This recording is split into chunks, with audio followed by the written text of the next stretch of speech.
Deuce and Mo. Deuce and Mo. Deuce and Mo. The podcast that you know. What a last few days in the NBA. I didn't expect we were going to be going live on a Sunday, but training camps get underway next week. And we've got trades left and right happening in the NBA. So, of course, Deuce and Mo had to hop on. Yeah. We're going to be live after every single Kings game this year, but we're going to be live doing NBA content, dropping NBA content. There's a lot to talk about because days after Dame Lillard got moved to the Milwaukee Bucks, another big trade. In fact, it's something that we joked about in our reaction. We're like, hey, you want to be wild, man? We said it just like this. You'll be wild, man. Just like this. Is if Jrue Holiday got traded to the Celtics, and we were like, yeah, it'd be cool. Yeah, that's funny.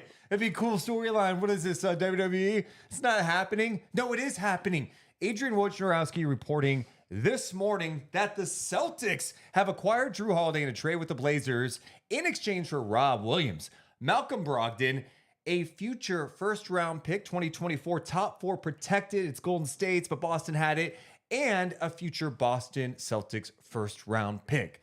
So, a lot of different angles to cover as we react to this. Let's start with Boston's side, landing an all-star caliber player, an all-defensive guy, Jrue Holiday, joining forces with the Celtics.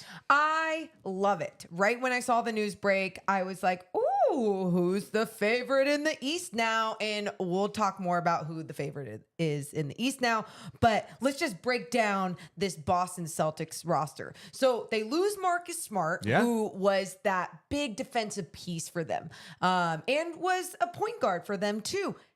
They add an upgrade with Jrue Holiday. Man. I know he's not like doesn't have that soul and that locker room guy that Marcus Smart was. Sure. It's going to be different, but he has that championship mentality. He brings that veteran leadership as a point guard, as a manager, especially on that offensive end of the floor. He can score. And he can shoot the three efficiently.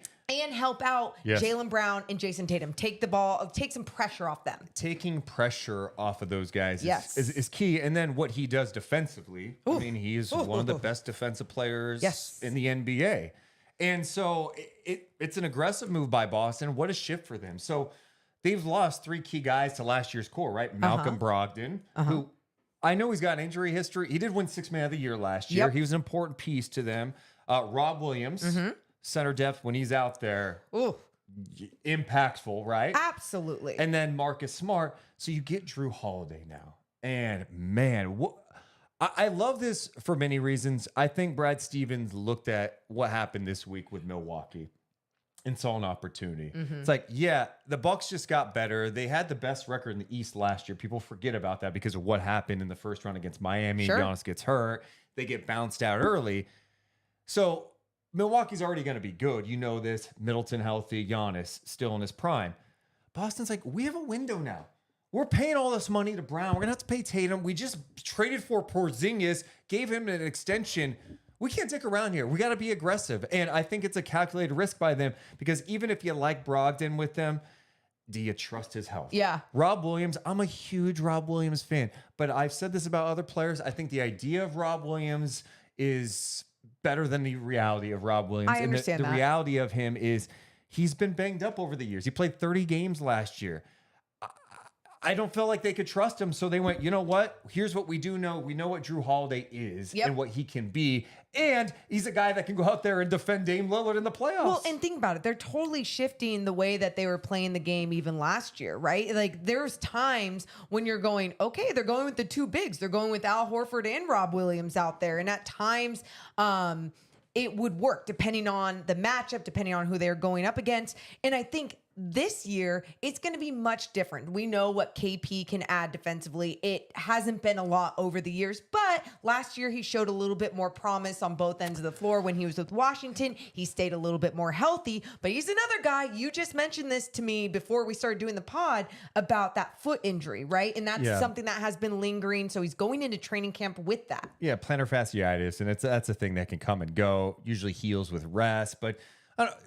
It's track record a little bit with Porzingis. So if you're going to go with like on that end too, Boston's depth does take a hit a bit with this. And then you look up front, you know, there are already kind of questions because of Rob Williams' health issues. But now you add Porzingis, who has the track record, and then Horford, who's just older. Yes. Right. So the depth behind them's not great. I mean, you start going down the list, you're like, there's some questions. I mean, Nemias Queta, we know him a little bit. He is on a 2-way deal now with Boston. But yeah, that depth takes a hit. You do wonder if they go, all right, we need a veteran backup big. I don't know who that is. I mean, Dwight Howard worked out with the Warriors last week. They didn't sign him. It seems like he wants back in, but I don't know. Is there a backup big out there, a vet that they feel comfortable with just in case? And that's something that they're going to need, because I know we also had mentioned Derek White. They have that depth there, but I thought it was interesting too because Kevin O'Connor had put out a tweet talking about the depth for the Celtics, and he said even after adding Jrue Holiday, the Celtics can still trade 2 future firsts and 3 swaps. They also have 8 second-round picks. So if they do need to improve that depth, there are certain things there. But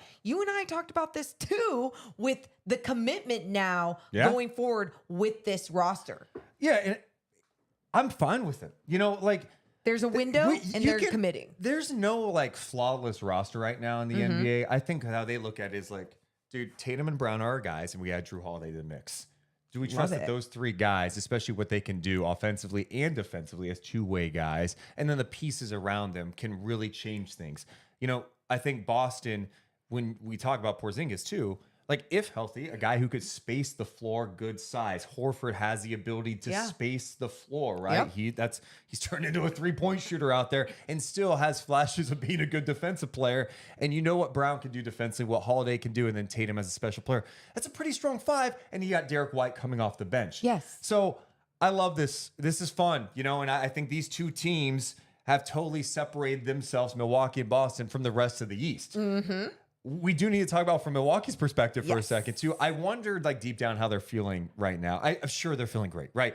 They trade for Dame Lillard. The city's happy. Dude, 5,000 people showed up to greet the guy yesterday.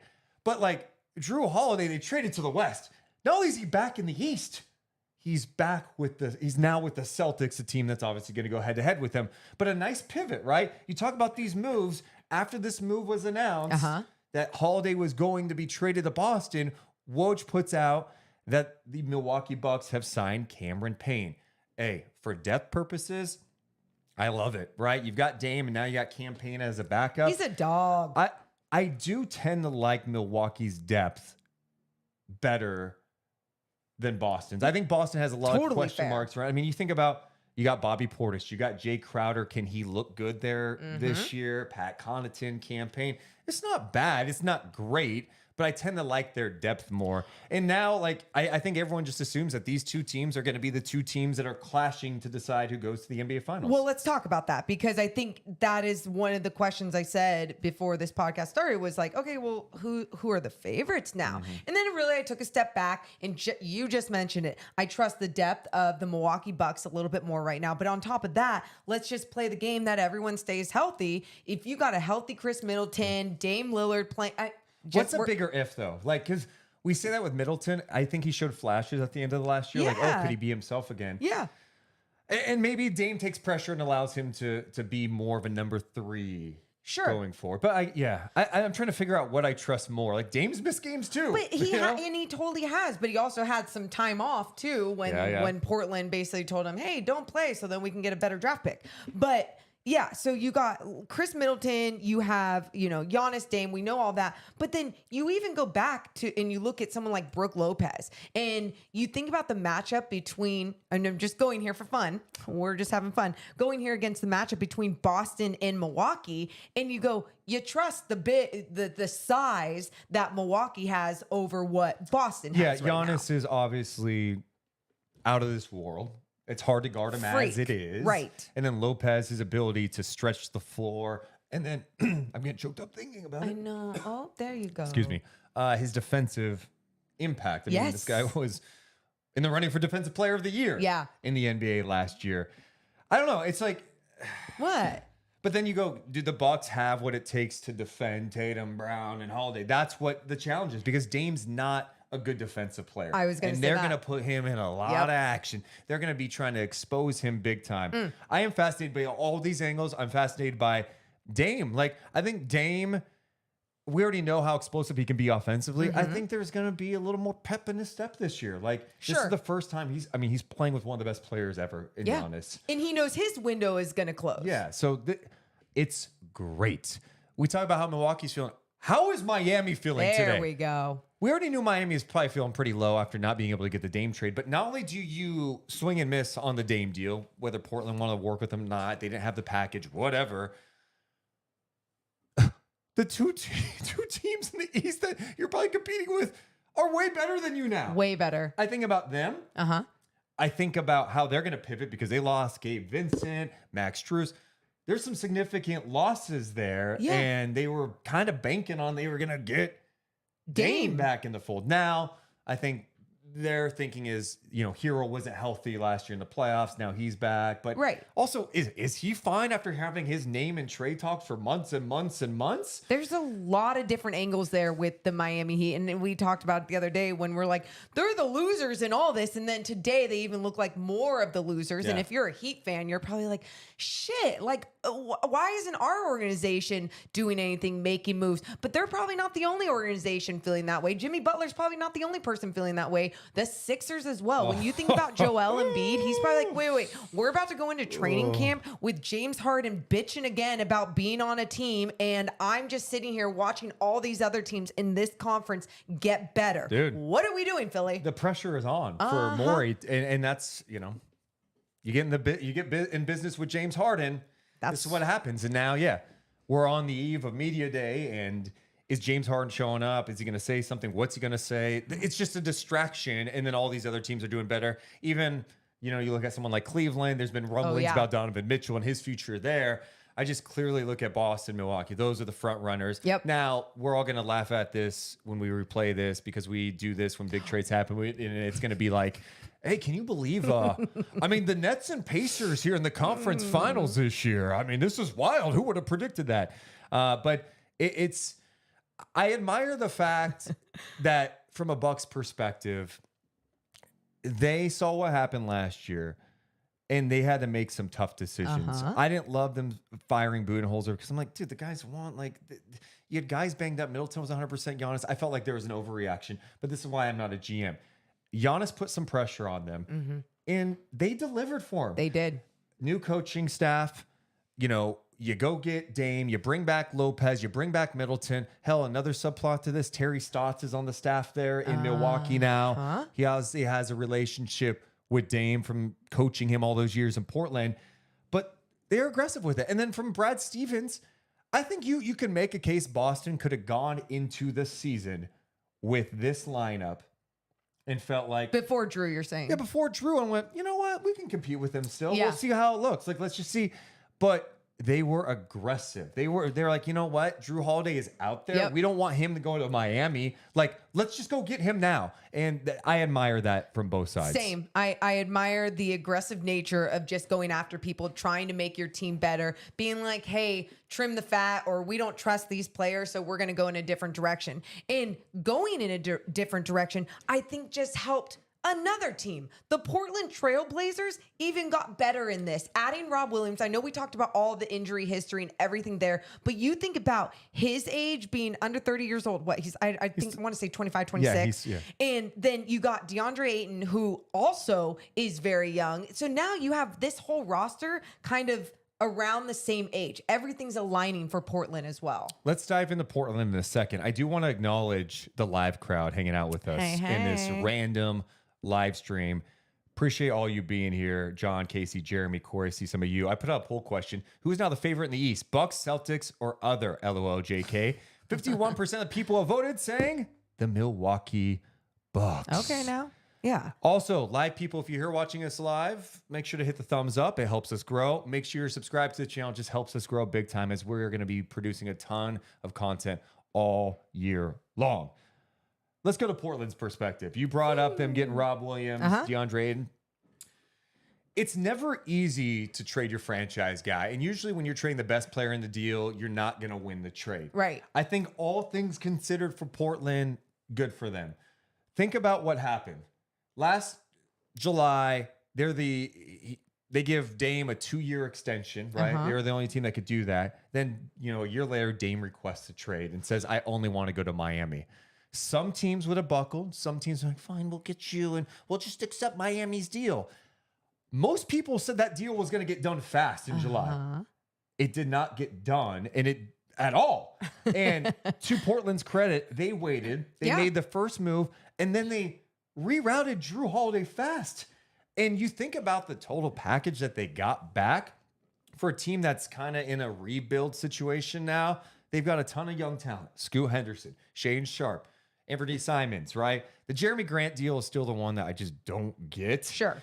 Their big man rotation last year up front was Nurkic and Eubanks. Yep. Well, now it's DeAndre Ayton and Rob Williams.